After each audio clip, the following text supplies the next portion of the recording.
سزاکانی یەکێتی ئەوروپا بۆ سەر رووسیا بۆ تا ئێستا بە گورزێکی کوشندە یاخود کاریگەر ناو نابرێت.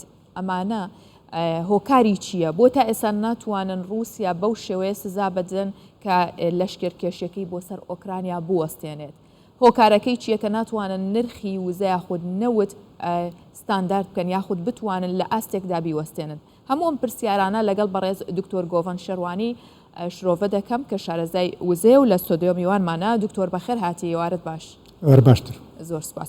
دکتۆر، بۆ تا ئێستا ناتوانن نرخەکە سابت بکەن لەسەر رووسیا کە دوێنێ کۆبوونەوە، بەڵام هێشتا نەیانتوانی نرخێکی دیاریکراو دانن لەسەر نەوتی رووسیا.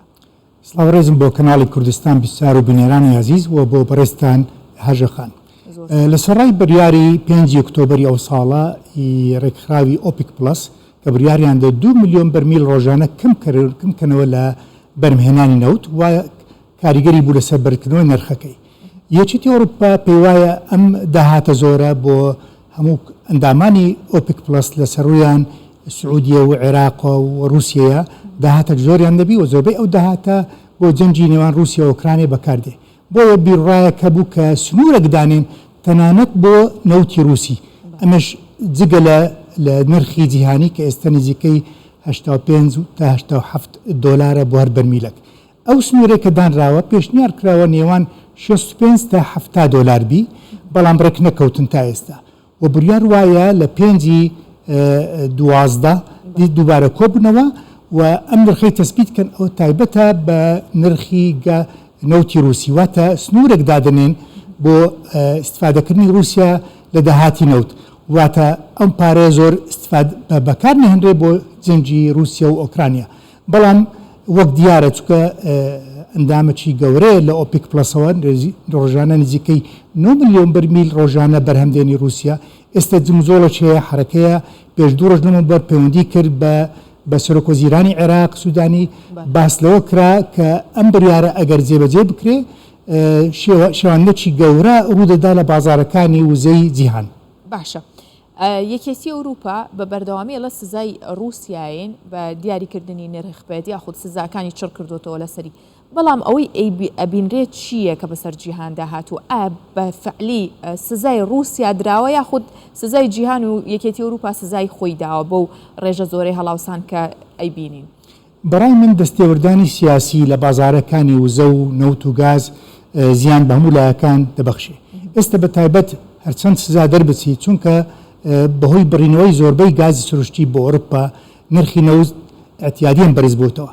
فاکتەری ترش هەیە، ئێستامە لە سەرەتای وەرزی زستانن نرخەکە ئەتیادیان زیاد دەبی. وەرەوە شتێکی کاریگەریشی تری هەیە لە بازارەکان جیان ئەمیش بازارەکانی چینە.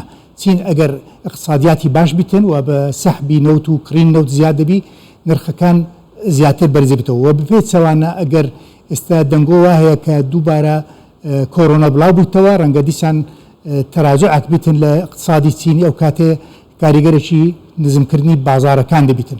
ئەم چێ فاکتەرانە ڕۆلیان هەیە، بەڵام فاکتەری ڕئیسی وەک باسمان کرد ئەو بوو کەمکردنی وەبەرهێنانی 2 ملیۆن بەرمیل ڕۆژانە لە 5/10 تا کۆتایی ئەم ساڵە.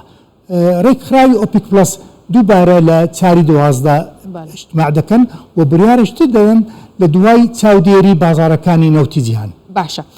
رووسیا گەر بێت و نەوت ڕابگرێ یاخود کەمی کاتەوە بۆ پێی کە خۆی سیاسەتی هەیە، ئەو کاتە چی دەگوزارێت لە جیهانە؟ ئایا سزای خۆی ئەیادیا هەموو جیهان؟ ئێستا خۆی کورتێنانشی بەرچاو هەیە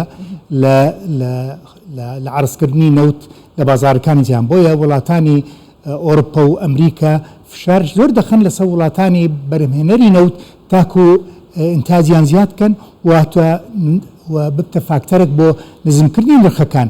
بەڵام توانای بەرزکردنەوەی نەوت زۆر سنووردار لە زۆربەی وڵاتانی ئەندامانی ئۆپیک و ئۆپیک پلسەوە، بە تایبەت لەگەڵ کشانەوەی بازارەکانی گازی سروشتی. بۆیە بەڕێی من تا کۆتایی ئەم وەرزە ئەستەمە نرخەکان دابەزیتن. باشە. دکتۆر، عێراق ئێستا ئازانین کە لە سەدا 90 داهاتەکەی پشتی بە نەوت بەستووە. کاتێم هاوکێشانە ڕوایەت بە قازانجی عێراقشکێتەوە یاخود بە زەرری یان بە گشتی لەکوێی هاوکێشەکەیە بێت عێراق؟